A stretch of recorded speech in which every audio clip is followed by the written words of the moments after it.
And we are on to item number 11, letter of support for proposed voter initiative to require product labeling in California of certain genetically engineered foods. Thank you, Mayor. Good evening. Your council has requested an opportunity to send a letter of support regarding a initiative that a group is trying to qualify for the ballot in November here in California with regard to labeling of genetically engineered foods. A gentleman, Mr. Trevin Babcock, has testified before your council twice on January 9th and February 27th, requesting that the City Council provide that letter of support. On your staff material, you have a draft letter of support that calls for, in support of the proposed labeling measure. This measure has been cleared by the state for circulation, so the signature gatherers are out there right now gathering signatures. So you also have attached here the title and summary from the Attorney General's office that's a part of the process, and the full text of the proposed initiative that was submitted by a Mr. Wheaton, who represents the group, I suspect. He's an attorney, represents the group that's advocating for this. There are campaigns that have been, campaigning groups that have been formed. One apparently is the California Right to Know. You received a letter from them that's in front of you dated March 12th. Also a letter from the Ventura County Agricultural Association dated March 9th. You have that opposes this measure that's being circulated in an effort to qualify for the ballot, and they state the reasons why they're against it. Again, this is a letter from your City Council for the mayor's signature that would offer support for a labeling requirement in California on certain genetically engineered foods. As we mentioned in the staff report, this is also an issue that's being debated at the federal level. This does not address that, only this proposed initiative at the state level. It also, by the way, does not address health concerns that are out there. This is a matter that's being debated in legal, scientific, and public policy circles. It has been for some time. Again, this letter only deals with this proposed labeling requirements, not with the issues being debated with regard to human health and the environment. That concludes our report, Mayor. Okay. I'll open the public hearing, see if there's anybody from the public that would like to address the council on this issue. Hi, Trevin Babcock with GMO Free Santa Barbara. Welcome. Thank you. Mayor Clark and council members, on behalf of the California Right to Know ballot initiative, I want to thank you, City Council, for giving us the opportunity to speak in support of the fundamental right to know what's in our food. As you may know, thousands of volunteers across California are gathering signatures for the ballot initiative to require labeling of any food or food product that contains genetically engineered food. It would also prohibit genetically engineered food from being marketed as natural. We are asking City Council to support this vital measure. Genetically engineered food is a plant or animal that has had its DNA altered to include genes that produce foreign compounds from other plants, animals, viruses, or bacteria. This genetic alteration is not found in nature and cannot occur naturally. Californians unknowingly eat many different genetically engineered foods because these foods are not required to be labeled and are often incorrectly advertised as natural. The top 9 genetically engineered foods in the U.S. are corn, soybeans, canola, cotton, sugar beets, alfalfa, Hawaiian papaya, zucchini, and yellow crookneck squash. Independent studies show that genetically engineered food can create new unintended toxicants and increase allergens and other health problems. For example, in 2011, Canadian researchers found that 93% of blood samples from pregnant women and 80% of fetal cord blood samples contained a toxin found in genetically engineered corn that produced its own pesticide, BT corn, which is registered as a pesticide with the EPA. By labeling genetically engineered food, we can help identify these foods causing any health problems. This simple, common sense measure would provide consumers valuable information and allow them to make a choice to purchase genetically engineered food or not. This is a modest free market measure. It is supported by a vast coalition of family farmers, mothers, families, public health advocates, environmental organizations, and individuals. A poll conducted by Reuters in 2010, November 2010, indicated that over 93% of Americans support the support the labeling of genetically engineered foods as a basic right to know what's in our food and how it's produced. Right to know. Right now, we have no way of knowing if food is genetically engineered or not. Americans have been in the dark about genetically engineered ingredients in our food. With this initiative, Californians have a chance at the ballot box to restore the consumer's right to know what's in their food. To suggest this measure will be costly or extreme is scaremongering and an attempt to divert attention from our fundamental right to know what we are eating and feeding our families. In the past, food wasn't labeled with calorie or nutritional information, but it is now, and most consumers use this information every day. Companies change their product labeling all the time. The ballot initiative simply requires food producers to also label food that is produced with genetic engineering. The overwhelming bipartisan support for this measure clearly shows that Californians want to know what's in their food and want to be able to choose to buy genetically engineered food and not have the choice made for them by companies who are refusing to disclose the ingredients of their food products. Dozens of countries already require labeling, including the European Union countries, Japan, China, and Russia. California should be a leader in this important issue here in the United States. According to the Grocery Manufacturing Association, an estimated 75 to 80% of food or processed food in the United States contains genetically engineered ingredients. Genetically engineered salmon and many other food products will be introduced into the market shortly. Currently, consumers lack any ability to distinguish these products from other natural counterparts. Transparency is a fundamental principle in democratic society. This initiative will give us the right to know what's in our food we eat and enable California consumers to make an informed choice or choices.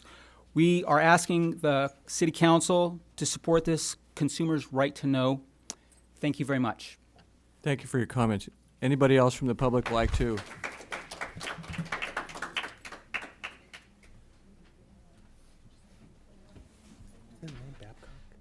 Welcome. I'm Ron Whitehurst, Rincon Vitova and Secretaries, just up the road. We started on Rincon Beach. We would like to, Rincon Vitova began as a provider of trichogramma, a minute parasitic wasp that lays its egg in caterpillar, or in moth eggs, so the caterpillars don't form. So we have been helping people grow corn and cotton and other crops for about 60 years using this natural biological technology. So it is unnecessary to genetically engineer corn, soybeans, and cotton with these alien genes to achieve control of this pest. From an agroecological perspective, we are strongly opposed to genetically engineering crops because they expand the phenomenon of monoculture to the extreme, thus reducing biological diversity and hence resilience to new pest and disease invasions. Natural breeding and biological methods have proven to be the most cost-effective means of addressing agronomic challenges. This is being proven with breeding for drought resistance, drought tolerance, where 10 years of research using biotechnology have produced no varieties that compare with a drought tolerance bred by natural breeding methods. Genetically engineered crops do not help farmers.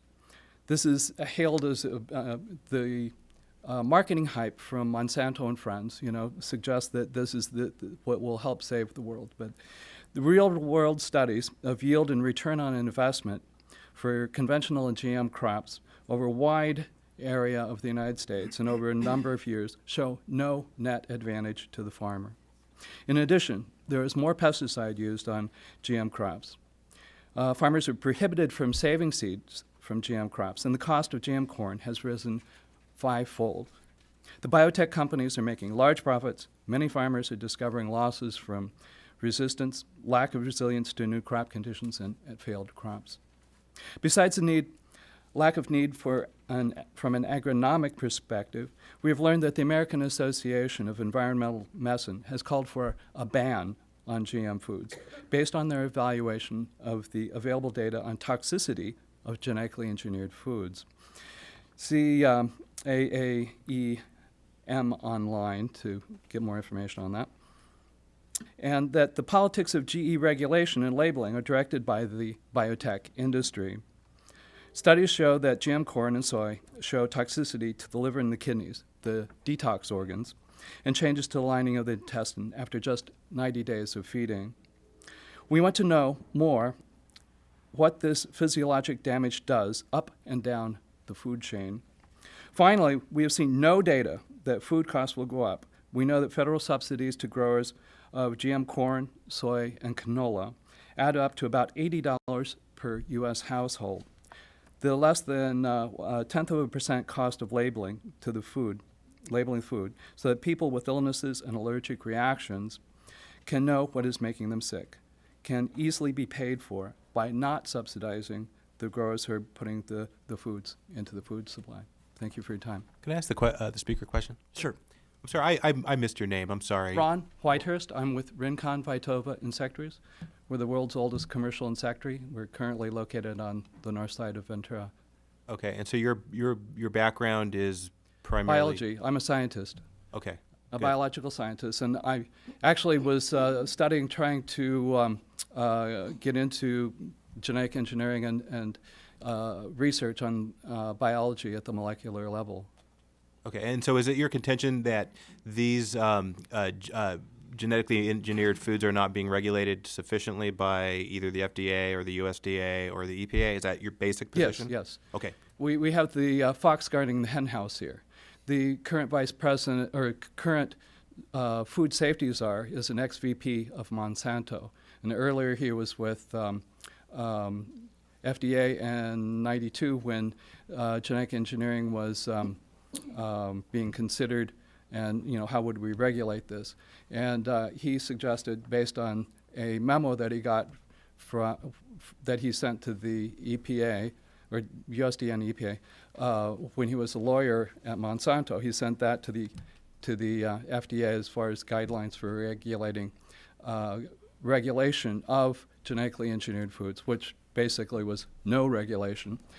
And he implemented that with this advertising statement that GMO crops are substantially equivalent to naturally bred and raised crops.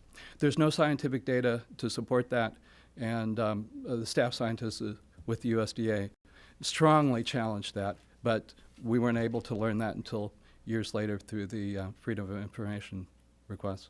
Okay. So basically your position isn't necessarily that this is about labeling as much as it's about eradication. We would really like to see them banned, but if we can label them, at least we have the choice in participating in this experiment to see how long it takes us to die off Okay, from. great. I So appreciate that. are you in support of the city sending this letter? I strongly support the city sending this letter, that I encourage everybody to look into the toxicity of these foods and avoid them if you can. It will certainly improve your health. Thank you. Thank you for your time. Welcome. Hi. Susan Stewart, Westlake Village. I'd just like to address the letter that was sent to you from the Ventura County Ag Association. It seemed to be presenting that GMOs would destroy agriculture as it is currently in Ventura County, which is a really important financial endeavor. I would propose the opposite. One, if we label in California, if we step up and we label so that people know where genetically modified foods are. It would open up foreign markets that are closed to us right now, because there are many, many countries in the world that do not get agricultural products from us because we do not label. The people who have probably suffered the most to date have been farmers, especially indigenous farmers, people who are poor.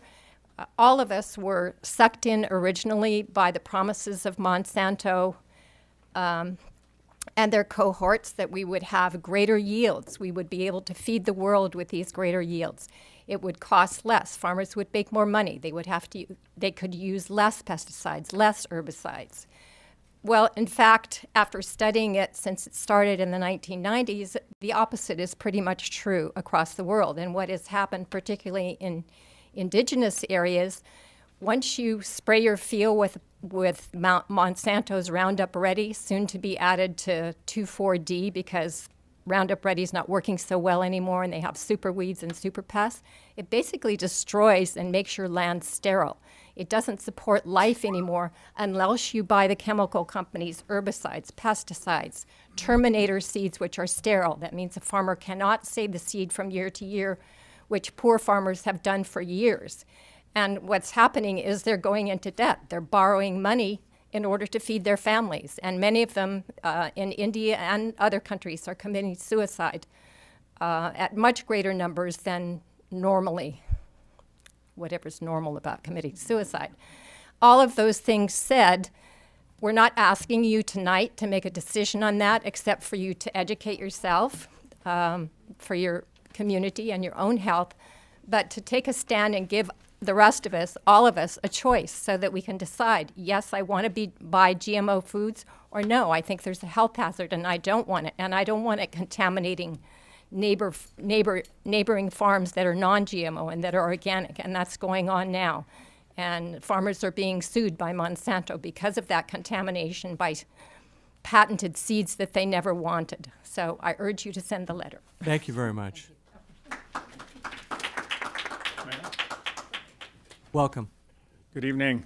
My name is Ed Van Wingerden.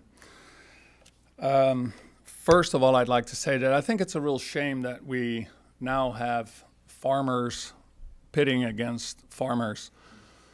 Or maybe better said, we have farmers pitting against agribusiness. I received a letter of the Ventura County Agricultural Association urging you to oppose the costly food labeling proposition. Their letter does not make sense. I'm a flower grower. I'm an avocado grower. There are many ways to grow a crop safely that does not need to include GMOs. When they say in their letter, creating a California-only labeling requirement is both costly and confusing. It's not costly. We change labels on our flowers constantly. Hundreds of thousands of boxes get shipped out. I need to change a label. I get a new printing die. It gets put on. It's very simple. It doesn't have to be confusing either. If they find that California only labeling is confusing, maybe they ought to just, put it in all 50 states. And then it won't be confusing for them anymore. They also say that the FDA and other experts say that requiring special labels for these foods is unnecessary and could be misleading to consumers. Labeling could be misleading to consumers. Yeah. Right. I think not labeling could be confusing or misleading to consumers. And then they say that the FDA and other experts, the FDA, like the other gentleman earlier mentioned, is the advisor for the FDA is Michael Taylor, former Monsanto lobbyist, is now advising the FDA whether or not GMOs are a good idea or a bad idea. They also say it would hurt California family farmers. So the only time family farmers are hurt is when Monsanto sues them. So a recently filed lawsuit, and I am digressing a little bit because I realize we are talking about labeling, but this is my point, and this is why we need to label. This case asks whether Monsanto has the right to sue organic farmers for patent infringement if Monsanto's transgenic seed should land on their property. It seems quite perverse that an organic farmer contaminated by transgenic seed could be accused of patent infringement, but Monsanto has made such accusations before and is notorious for having sued hundreds of farmers for patent infringement. So we had to act to protect the interest of our clients. It is pathetic that they have to protect the interest of their clients as opposed to them suing Monsanto for messing up their seeds. They are having to protect themselves from Monsanto coming in and saying, you now have our GMO seeds in your field because the winds blew our pollen into your seeds, and now your seeds are no longer the seeds that you expected them to be. So labeling is just, I think, a very small request. And so, yes, I urge you really to back this and to send this letter to ban GMOs. Thank you. Thank you so much.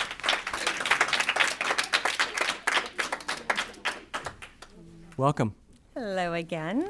My name's April Parise. I'm from Newbury Park, California. And just have to say, I am loving this, that I'm at this meeting, that the issues that have been brought up, it's really, I am lucky to be here and be hearing all sides of the issue, and especially that you guys are really forward thinkers and really pretty amazing leaders. So I'm not just saying that. It's really nice to be here. I love the city. I am not a farmer. I am not a scientist. I am a PTA president. I'm a Girl Scout leader. I have a Daisy troop. I have a junior troop. And I'm a mother of two beautiful young girls, and I'm really concerned. I'm really concerned about genetically modified food. There is not enough proof. There have not been enough studies to tell me that it's safe for my kids to eat. I don't like what it's doing to the environment. I don't like what it's doing to the farmers. It makes me want to cry.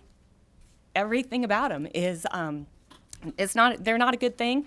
I would love to stand here and speak so eloquently about all of the science behind it, but what I've read, I have not been able, other than on Monsanto's website, to find anything positive.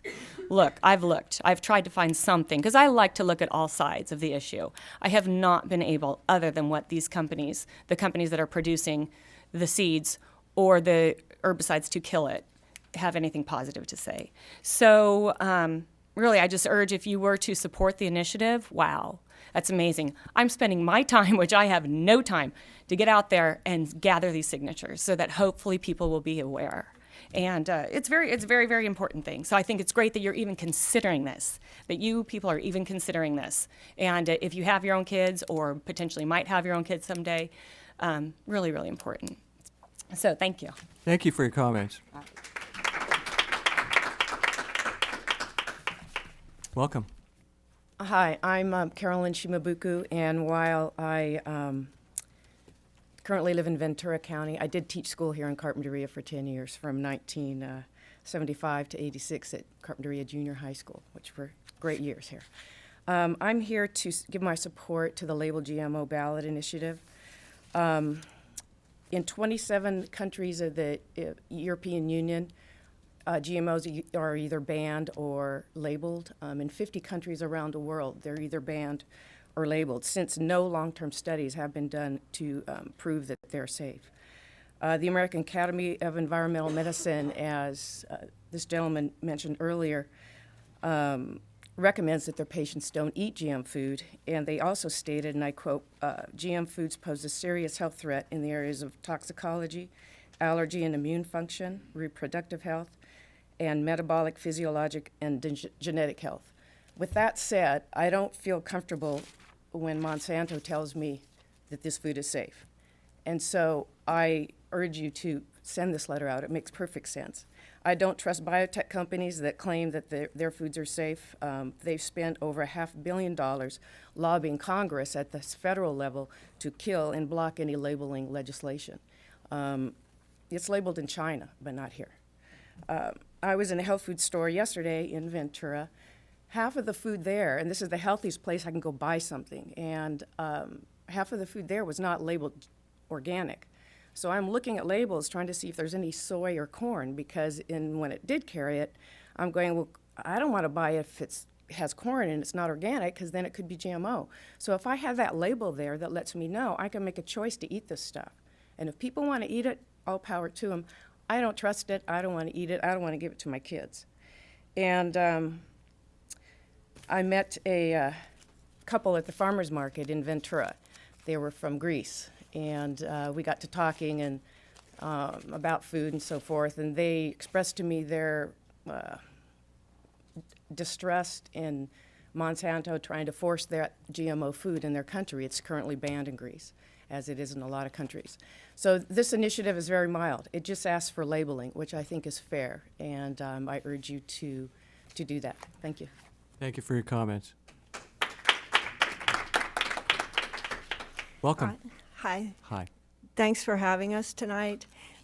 I'm president of Rincon Vitova and Sectaries. My husband just spoke on behalf of the company. I'm also a member of the Ojai Valley Grange. We are, and there's 100 members there. And I was the delegate to the state Grange meeting last fall, where a resolution was adopted that follows about 10 years of resolutions from the state Grange against genetic engineering in pretty much all of its forms. The California State Grange represents 10,000 people and is the oldest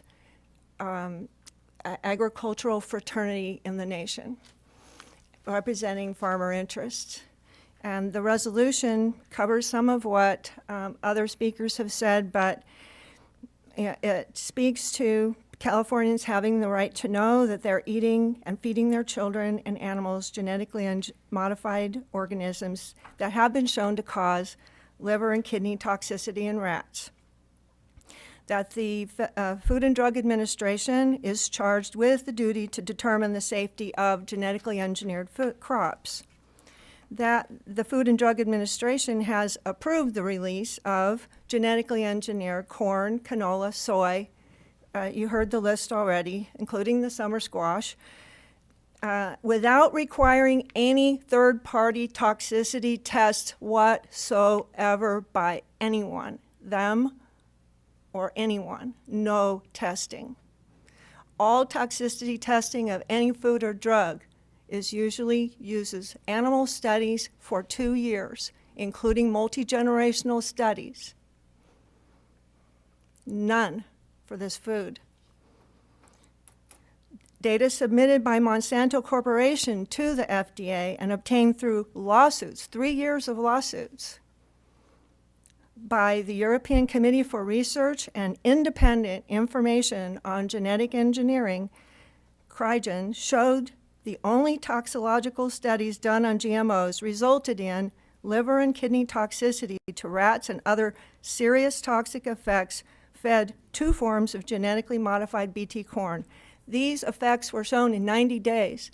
These tests were actually done by Monsanto, and they ended up reporting to the FDA that there was no evidence of health hazard based on their studies.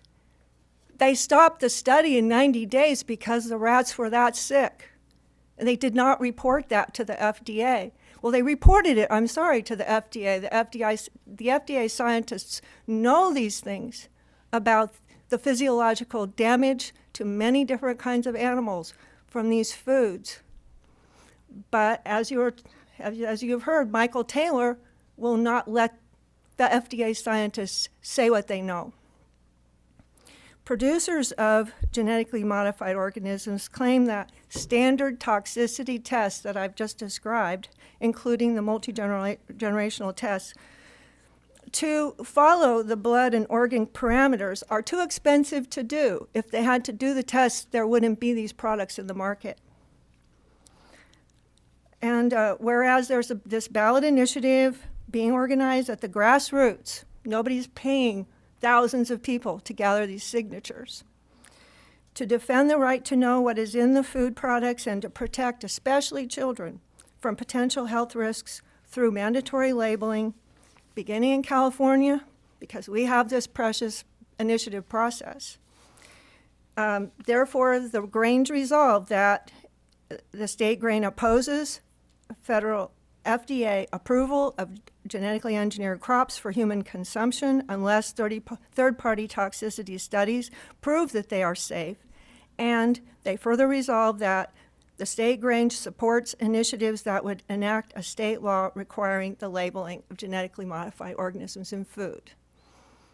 And I just wanted to add in the statement from the Ventura County Agriculture Association, they're concerned about retailers having this great difficulty. Retailers stand more to gain also, just like farmers, and nothing to lose from the labeling of genetically engineered food. And I give credit to so many retailers that are letting us stand in front of their doors gathering signatures for this initiative, even though 70% of the products in their stores, will be affected. But they want customer satisfaction. That's what retailers are about, and they will make the adjustments to achieve what they think is best for citizens. Thank you. Thank you for your comments. Mayor? Yeah. Mayor, could we get the name of the speaker, please? Oh, I'm sorry. What was the question? Oh, sorry. Sorry, I'm Jan Dietrich, and I live at 108 Orchard Drive in Ventura, just north of the Ventura city limits. Thank you. Welcome. Can you please state your name for the record? Sure. My name is Pam Larry, and I'm probably the person from the furthest away from here. I'm from Chico, California. And the reason I'm here is because I travel around the state working with different communities, because I'm actually the person that started this ballot initiative last year in January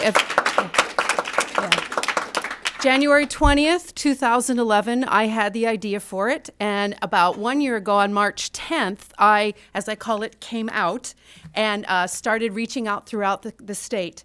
As you're hearing from some of these folks here, people are very passionate about their right to know what's in their food for a variety of reasons. One of them is questionable health risks. One of them is what's happening to our environment. One of them is there are other people that have problems with the political situation around it, government stuff. There are all sorts of reasons around why people want to know what they're spending their money on and what they're putting in their mouth and what they're supporting with their dollars. And it all boils down to what this initiative is about, which is our right to know. I started this because I was outraged at the fact that corporations throughout this country and throughout the world are feeding us stuff that has been questionably tested. There are tests out there, and if you go to any biotechnology source, you will see glowing reports about all that goes on in the biotechnology world. Now, I'm not going to sit here and argue science, because that's not what this initiative is about. This initiative is about choices, but I will also allow anybody that wants to listen to those results to go for it. Go ahead and trust those results from a company that has been found in 3 countries' courts of law to have misrepresented themselves, even just in their TV advertising. They have been found to withhold information. They have been found to be to stop studies that weren't showing things that they wanted them to show. So if people want to believe that kind of stuff, they can. Scientific American, I was just reading an article today from them where they were calling on the biotechnology industry to be more transparent and to allow more independent research. They do not allow folks, quite a few folks that want to do studies on them, to use their seeds, and they call it because it's a patent infringement or problems with the patents. Anyway, so scientists themselves are questioning this stuff. It's not just not just consumers. The letter that you received, another reason I came here today is because I have been involved with this from the beginning. I was also involved in writing it. I did not write it myself. I am not a lawyer, as I often jokingly say. No one would want me writing this, okay? Least of all me. But I can tell you that it was constructed by an incredible group of lawyers, politicians, farmers, genetic engineer, how do you say that? Geneticists, people who do genetic engineering, producers, people who do I said farmers already, consumer groups, consumer safety groups. They all came together and took months to construct the language of this initiative. And I can tell you that it is not extreme. It is in fact based on and does not exceed anything out of that is not in the Codex Alimentarius, which is the basis for labeling genetically engineered foods throughout the world. So whoever constructed that letter is either misreading it or is intentionally misrepresenting it. The EU also has far more restrictions and regulations around this. They said that ours was far more restrictive, and that is simply not the case. Let me see. Some people have already talked about, okay. The letter pointed to hardships for farmers. If farmers choose to grow, and I will remind everybody that the only crops that need to be labeled in this initiative are the ones that you got listed, those 9. If they are in the market in the United States, then that is consideration for the farmer. So if somebody grows broccoli, they're not even a part of this, okay? If they grow any one of those 9 crops here, and they choose to have them be genetically engineered seeds, they don't have to do anything. All they have to do is label it. They don't have to have any paperwork, nothing, okay? If, however, they don't want to have to label their product genetically engineered, all they have to ultimately be able to do is prove through a receipt or an affidavit that they did the best that they could do to buy a non-genetically engineered seed. After that, it's no intensive paperwork, okay? That's it. So that's misleading. Let me see here. As far as it being difficult for producers, I can promise you that Kellogg's and Kraft and all sorts of different companies that have their foods here that contain genetically engineered ingredients have the exact same products in Europe, and somehow they survive. Okay. Some people have already stated some of the stuff. Let me see. I can tell you that out of this initiative that it's not just a California thing anymore. Connecticut just introduced legislation, and it is having bicameral and bipartisan support. Vermont has introduced legislation. Oregon has just started gathering signatures to have their own ballot initiative. Washington introduced legislation. All of these are using the basis that they're all using is the language from our initiative that was crafted here in California. Washington introduced legislation which didn't get out of committee, which does it. This is why I thought we needed a ballot initiative, because there have been so many attempts, even in the state of California, to try and get labeling that never get out of committee. Our last one being for the GE salmon just this last spring, which didn't make it out of committee. But since it didn't make it out of committee in Washington, they are now doing a ballot initiative up there. Colorado is considering a ballot initiative, as is Tennessee. I will also tell you that there is a formal legal petition to the FDA that was introduced a couple of months ago by a coalition that calls themselves the Just Label It Coalition. They have had over 900,000 comments sent to them by citizens throughout the United States, urging them to revisit their policy of substantial equivalence and to also label foods. Out of that letter, also, a Dear Colleague letter was written by Senator Boxer and Republican DeFazio, and 9 senators and 44 representatives on the Hill joined together in calling the FDA to require labeling of genetically engineered foods. It was sent, actually that letter was sent today to the FDA. 50 countries all over the world label their genetically engineered foods, and that comprises 40% of the world's population.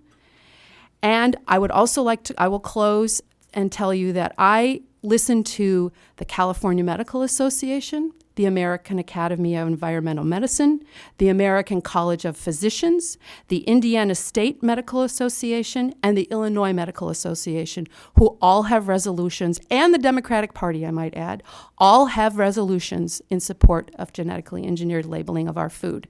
So I urge you to please take a leadership position here in California. We will be coming before many city councils, and I invite you to please support this initiative. Thank you. Thank you for your comments.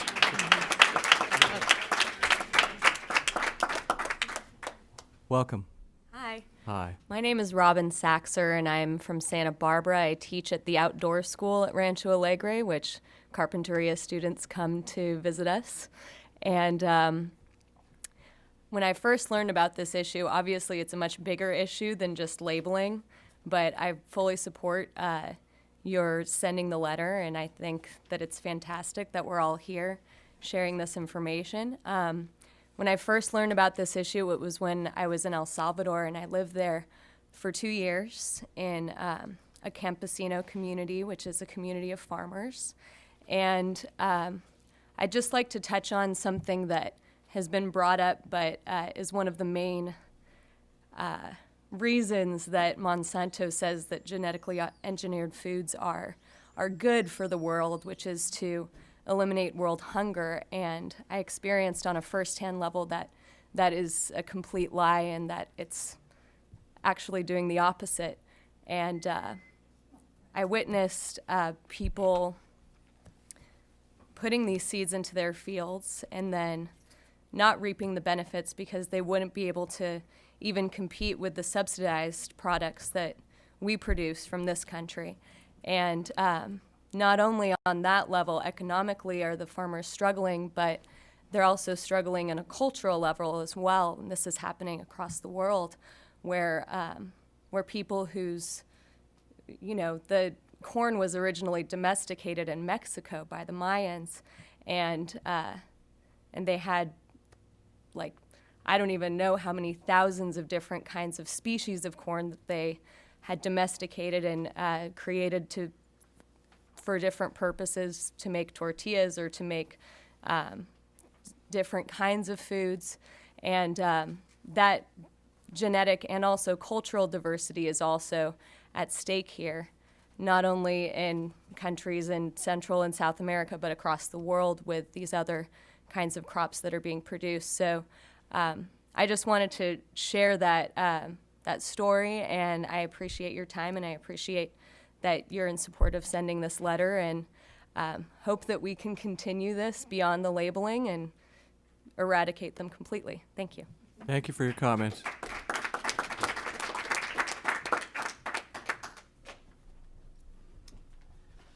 My name's Welcome. Joseph Gilbert from Ojai. I just wanted to say that if you think about the fact that these companies, these food producers, don't mind putting things on the label that are not controversial, like wheat, water, sugar, whatever, things that people are not going to freak out about. But ask them to put stuff on there that we really need to know about, that we're really concerned, that we don't want to eat, and they don't want to put it on there because they don't care whether we know what we're eating.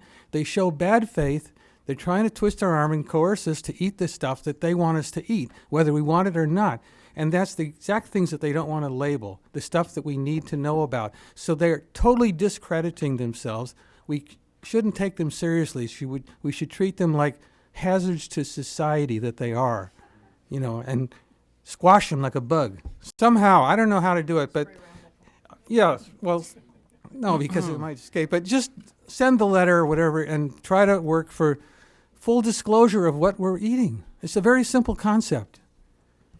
Thank you. Anybody else from the public like to address the council? My name's Tom Truax, Carpinteria resident. Welcome again. Hi, my Hi. name is Sue Ellen Cheers. I wasn't planning on speaking. I didn't come for this issue, although I did sign at the grocery store for this issue to have the labeling. I am from Carpinteria. I do really applaud you for what you're doing. Thank you. Thank you for your comments. I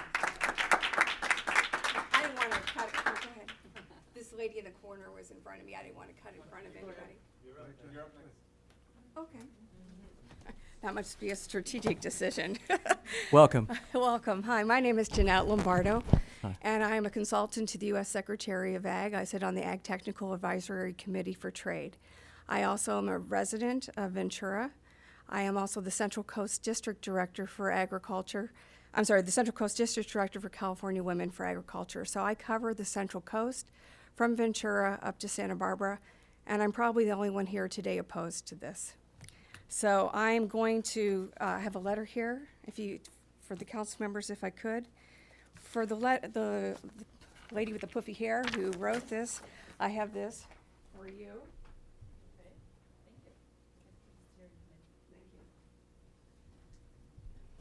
One thing is sure is everybody is passionate about this. A couple points have not been brought up. One is, as if there are many people who share the views in this room, there are many that are opposed. They're just not here. But there is a coalition that is forming called Stop the Costly Food Labeling Proposition. Two of the issues that have not been addressed is this, what they call natural labeling. If you have an orange, that orange is considered natural. If you process it, you cook it, you can it, you freeze it, you dehydrate it, if you process it in any way, but it's still that orange, you cannot call it natural anymore. That does not make sense. That's for you. I'm going to read what's in the letter to put that into public comment, and I'd like to make a few comments of my own, if I could. The Central Coast, as the Central Coast District Director for California Women for Ag, on behalf of our statewide organization, I urge you to oppose the proposed statewide ballot proposition that would impose a California-only labeling mandate on California food products. CWA is the largest volunteer agricultural organization in California, and I am not a paid advocate. We have chapters all along the Central Coast, as I said, including Santa Barbara County. The proposed food labeling proposition would add yet one more onerous regulation on California family farmers and food producers that we simply cannot afford. Whether a farmer grows genetically engineered crops or non-GE crops, the proposition will require special record keeping and labeling just for California. Farmers and food companies will have to have special packaging and labeling for California, an entirely different label and package for products shipped to other states. This will add costs that will put California food products at a competitive disadvantage to other states. The proposition also contains a hidden lawsuit provision, which no one else has talked about, that allows any enterprising lawyer, which I'm sure there's a few in the room, to sue a farmer, grocer, or food company claiming a food product is not labeled correctly, even if there's no proof of violation. The lawyer who drafted this proposition is a leading lawyer responsible for filing lawsuits against California businesses. Every farmer, food producer, and grocer will have to keep mountains of paperwork on tens of thousands of food products just to protect themselves from litigation. And even if they haven't violated the measure, they will face the extensive costs and hassles associated with these private citizen bounty hunter lawsuits. Consumers already have choices for non-genetically engineered food. There are thousands of products at grocery stores that are certified organic. This ballot measure is poorly drafted and too extreme. No such law exists in any other state in this country, which some other countries do have GE labeling requirements. This proposition would be the most extreme law of its kind anywhere in the world. Just a second.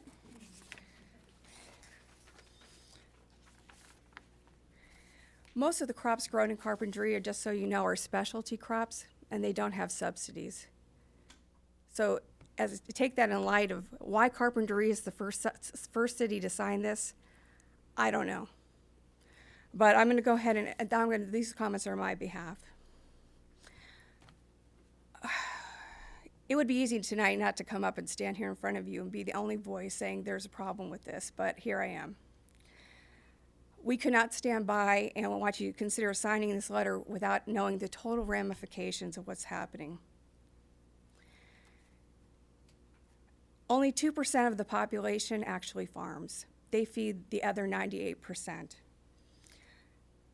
On less and less land every year, and sometimes the bigger picture of how our industry works is not understood by legislators or voters, and that is what California Women for Agriculture tries to do, is to bridge that gap. This action is going to increase the cost of food for all consumers. This while our state is trying to recover from this global recession, and 1 out of 6 people in this county have to use food banks. Small farmers cannot continue to absorb the costs associated with the implementation of these regulations. Some of the citrus growers in this county are paying $400 an acre for regulatory compliance. Believe me, I know. I used to sit on the LA Regional Water Quality Control Board. This plus the increase in input cost, fuel, water, labor. The margins are thin and they're diminishing. 80% of the food that is in your grocery store is already genetically modified. These labels would be on everything. Okay, so thus they lose their value. It's like Prop 65. Now there's 800 chemicals on the list that could cause birth defects. Nobody even looks anymore. They just turn the other way. So what is the benefit and what is the cost? Our growers are facing enormous costs right now. Not just with this, but with the implementation of the Federal Food Safety Modernization Act. The federal administration passed this act and now does not have the funds to see the implementation through. The head of the FDA is now asking for user fees to be paid by growers in the amount of $220 million. This on top of meeting increased GAP standards, fencing their properties, purchasing traceability equipment, drafting, training, and implementing food safety plans, hazard analysis, etc. The United States has the safest food supply in the world. Anyone who's laughing, if there's anyone here who produces your food, they would be offended and assaulted. Seriously. You get the food, it's cheaper than anybody else, and it's good food. And Can you please address the City Council? Yes, please, because I had to listen to them, and I wish that they would give me the same respect.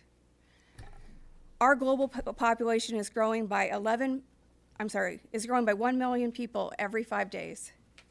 This country and the world need science, and yes, they need GMO food to continue to feed ourselves. We fight disease with it, with pest-resistant seeds, and that's why the Hawaiian papaya was listed earlier. Without it, that would not even exist. And we have, because of the drought-resistant seeds, we can grow seeds in places where we would never be able to provide food for anyone. This particular action coming from California places our state at a competitive disadvantage. If there is even a need for this to be done, and the FDA has already concluded that genetically engineered food are not materially different, it should be driven at the federal level so that you're not placing any more burden on your growers. I urge you to decline to send a letter on this matter. Thank you. Thank you for your comments. Can I make a quick comment to the speaker?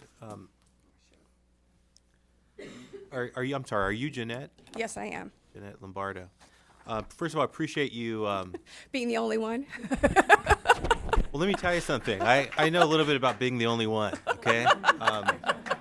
It's tough. Typically, I'm the only one at these meetings, and so I appreciate you coming tonight. I know how it feels, not just in this context, but in other contexts, to show up and advocate for a position when the room is filled with people who have a different point of view. And I think that's great. And I think it's democracy. It's how we forge and make public policy. So I really do appreciate you taking the time to be here. I do want to say, though, that I am a little frustrated that you are the only one here, because this is an important issue. And I would have liked to have heard tonight from the Farm Bureau. I would have liked to have heard tonight from CoLab. I would have liked to have heard tonight from the Cattlemen's Association. And, I think it was Woody Allen who said 90% of life is showing up. Yeah. And these folks, good people, showed up tonight. Yeah, and they've put me as a policymaker in a predicament here, because, and my friend Ed Van Wingerden is here, even though I know that another good friend, June Van Wingerden, has a different point of view. But Ed, you showed up, she didn't. And so it puts me in a position where I have to really kind of make a decision based on what I think is the best thing to do here. But I just wanted to make sure that you know that I do appreciate you being here. And sometimes being the only one taking a position is, I know it can be intimidating, but it's a good cause. And there were several farmers here in the room that left because they just feel like, you know, we're the train's coming down the track and that we can't get off the tracks. And if it's not one thing, it's another, and it's constantly coming at us. So it's, thank you for that. I do appreciate it. Thank you for your comments. Next. Good evening, Mayor and Council. Thank you for Welcome. letting me speak. My name is Gilbert Manchego. I'm from a resident of Ventura. And I applaud you for supporting this ballot initiative. And I understand as a city council, it's your responsibility and duty to keep your citizens aware of important issues such as this. So I applaud you again for doing so and ask that you send information to your citizens to become aware of this issue and to support the initiative for their sake and the sake of their children. Recently, I don't have my literature to support myself, but just recently you could Google or you could Google any information regarding Monsanto in Peru, but Peru's legislature just signed a 10-year ban on genetic engineered foods in their country. Costa Rica, who initially accepted tests of genetically modified ingredients or crops to their agricultural system, backed out of to support it any longer. And Mexico also, who initially strongly supported because Monsanto was offered so much incentives to them, just recently backed out of any further conducting any further tests or programs because they were for the fear of contaminating their entire corn varieties, which are the basis for all of our corn. There's I believe, I'm not really sure about the numbers. It's quite a few. There's probably over 200 varieties of corn out there, and most of them come from particular regions in Mexico. And the indigenous farmers know that if these crops are contaminated, they'll ruin all of the corn in that country. And that was the case in Peru over their potatoes. They have probably 44 kinds of potatoes there. And they wanted to protect that centuries-old tradition to establish these crops and not contaminate any longer. So I thank you again. I hope. Thank you for your comments. Welcome. Good evening. Fred Shaw, 349 Ash Avenue. Is that in Carpinteria? Carpinteria. Believe it or not. I'm not a scientist or a farmer, basically just a consumer.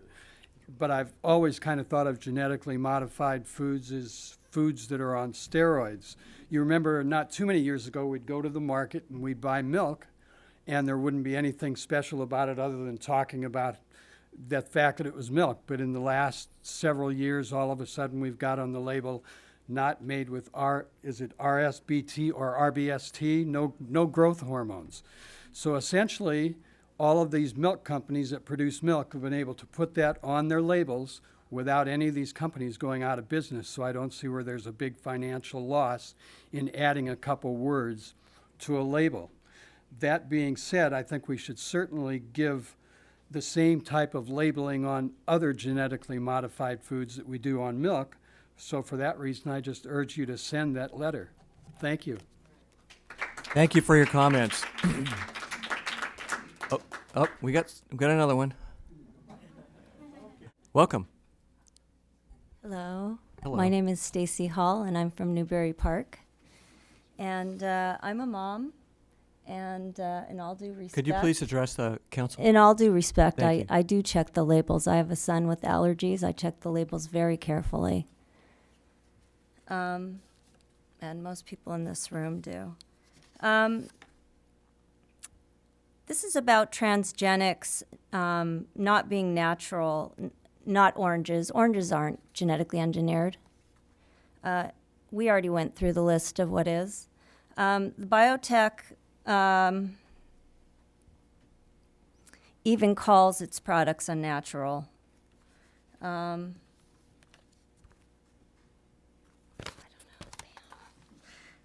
Consumers increasingly want to know where their food comes from and how it's grown, and food labeling provides us with that transparency, enabling informed choices. But when it comes to GMOs, we're shopping blind.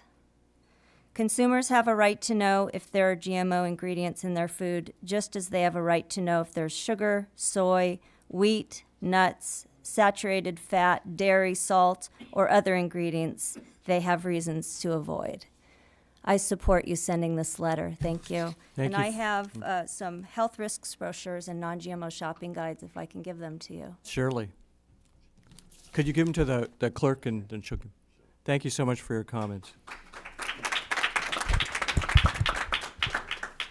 I'm Welcome. Andy Schrader again. This is why I really came up from LA tonight, believe it or not. I worked on AB 88, the GMO salmon labeling state bill, which failed last month. Since this is a statewide initiative, I am a stakeholder in the outcome here tonight.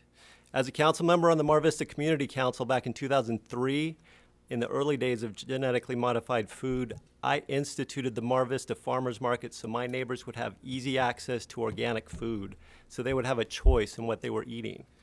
The orange analogy she used is a misrepresentation and a misread of the initiative. This is clearly for GE Foods transgenics only. If it has genetically modified material in it, it is not natural and should not be labeled as such. There are very few people in the world who are qualified to examine whether or not genetically modified foods are affecting our health. And the simple truth is, most of them work in the highly paid jobs for the very same people who profit from the sales of genetically modified foods. That's a huge conflict of interest. Michael Taylor, the former vice president of Monsanto, one of the top proponents of GM foods, is the head of the FDA. Again, huge conflict of interest. It's time to hear from we the people again. This initiative doesn't ban the sale of genetically modified foods. It simply lets us know what we're eating. Our market economy is based on informed consumer choice, no matter what side of the aisle you're from. If the public wants to purchase genetically modified foods, they can. Most importantly, if people want to avoid them, they can. The opposition letter you received says farmers will be forced to keep records of the products they sell. Sorry if I'm oversimplifying, but duh. They already keep records. It's food. The industry is fighting this because they're afraid people will not buy genetically modified foods. If they're selling a product nobody wants, they're going to have to change their business practices, just like every other company in the United States. P.S. Pesticides and herbicides are bad for our already troubled oceans and waterways. So here's another opportunity to let Carpinteria's tiny but mighty voice be heard on an extremely important issue, a basic consumer right. I urge your aye vote. Thank you. Thank you for your comments. Anybody else? Okay, I'll close the public hearing and thank everybody for coming up and participating. Learned a lot from all sides and really appreciate the information. Mr. Mayor, can we take a 5-minute break? No, I think we're about ready to wrap this up. The meeting? Yeah. Or this item? No, this item in the meeting. Oh, okay. Yeah. Okay. First, can I go? Sure. First of all, I just want to thank you all. And Royce, information equals education. Education equals power. We live in a democracy with a small d. And I know you know that. And I'm very much in favor, and I support this. I support the initiative. I'm one of those people who looks at every label. I think it's important that we go forward and be tiny and mighty. And one of the first cities to actually bring this to the dais and bring it to the attention of the people. And I'm confident there are a large number of people in Carpinteria who support this ballot initiative. And I think it's really the right thing to do and the smart thing to do for our environment, for our children, for all of us, for the health and the welfare of the people. Thank you. Okay. Any? Short and sweet. Yeah. say we go forward with it. It's a smart move. It's, if you can't trust the chemical companies, who can you trust? Yeah. So, I gotta tell you, I think, I wanna thank you, Ed, for coming, because That was a big deal. whether Ed doesn't live in the city either, so we really should live. He's a very, to me, progressive grower and a smart grower, and I truly respect what you talk about and what you bring forward, and, oh, I'm sorry. I thought it was my voice. Sorry. I really appreciate everything you've brought to the table today, and all through the last 40-some years that I've known you. So yeah, I respect what you're bringing. I think it's important that we go forward with this. People want to know what they're going to eat, and this is a real no-brainer. I don't get it. So I just say let's move forward on this. I think it's a motion. Oh, go ahead. Through the mayor.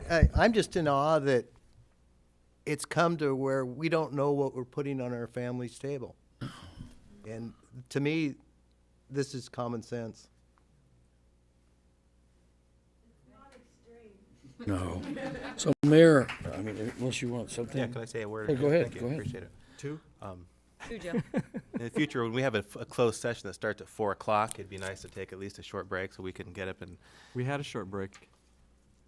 We did? Yeah, I think it was, No, I think we went five- straight from closed session Well, to it's the 5:28 open to session. 5:30. From the open, I find it disrespectful, frankly, as the mayor to object to a request for a small break. But anyways, having said that, I'll go ahead and make my comments. First of all, I appreciate the people who came tonight, and obviously, as it's been said, there's a lot of passion on this issue. There's been a lot of passion on all the issues that we've been taking up as a council. There's a lot of, in the body politic, there manifests a lot of concern and interest in the issues of the environment, the ecology, whether we're talking about plastic bags or whether we're talking about smart meters or whether we're talking about genetically modified foods. As a policymaker, I have to try to synthesize all the available information that's out there, defer to the science as it's presented, and sometimes, unfortunately, it's not. On this particular issue, I think, I don't know if he's still here or if he left already, but we did have the benefit of a scientist come, and I guess you're sitting over there behind Ed. And so that gave some credibility to this issue. As I pointed out to Ms. Lombardo, I'm disappointed that some of the other stakeholders weren't here tonight. I think it would have been useful to hear from the growers and shippers, to hear from CoLab, from Farm Bureau, from the other stakeholders who have a pointed and an informed perspective on these issues, because these are important issues. In terms of my advocacy for issues that transcend the city of Carpinteria, it typically ends up being really about the financial side and the economic side and the fiscal side. There's a couple of things in the initiative that concern me, quite frankly. One of them has to do with the legislative analyst's report that says that implementing this initiative could cost state taxpayers $1 million a year. That's potentially understated. I'm sure from your perspective, you're probably thinking a tiny price to pay for something as monumentally important as this is. And I really do say that with all sincerity. I'm sure from your perspective, $1 million is not a lot of money, particularly in the context of a $60 or $70 billion state budget. But as policymakers, we need to take these issues into consideration. So the LAO, at the request of the initiative author, has weighed in on that and has identified a cost of about $1 million a year. I think that's something that is certainly worthy of consideration. Another thing that was identified by the LAO is the issue of enforcement. We are a small jurisdiction here in the city of Carpinteria. Obviously, whenever a regulation is passed, whether it's local, regional, statewide, it has to be enforced. And so the question then becomes who enforces that regulation and what are the costs to the taxpayers to do that? I see somebody nodding, no, regulations don't need to be enforced. Well, okay, but let's assume for the sake of conversation that regulations do need to be enforced. Somebody needs to enforce them, and that costs money. And so the question is, how much is it going to cost our local court system? How much is it going to cost our local district attorney's department? That information isn't forthcoming. In fact, the LAO even says that the amount could be substantial. That's what they say. They said it could be substantial. They don't quantify that. If you, as a principal author of the initiative, can help me quantify what substantial means, that would be helpful to me. In another section under litigation, I think it was brought up by Ms. Lombardo, you can bring a case against a producer or a farmer or a supplier without having to prove any damage, any effect, any negative effect, any way, shape, or form.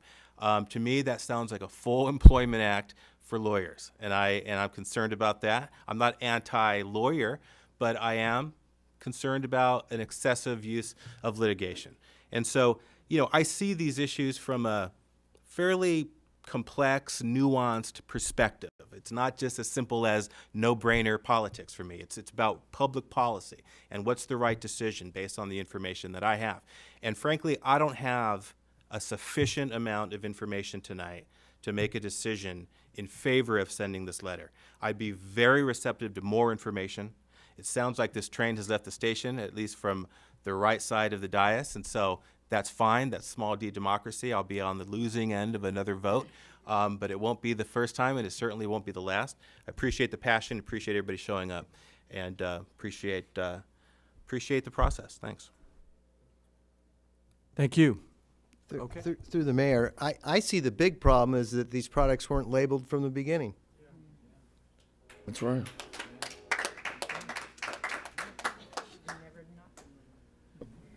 Okay, Mayor? Yeah. If you're ready. I'm ready. Yeah, I move we approve the mayor's signature in support of the GMF mandatory labeling initiative. And I proudly second. Okay, we have a motion and a second. Any further discussion? Nope. All in favor? Aye. Aye. Opposed? No. Motion carries 4-1. Thank you very much, everybody. Thank you all for that.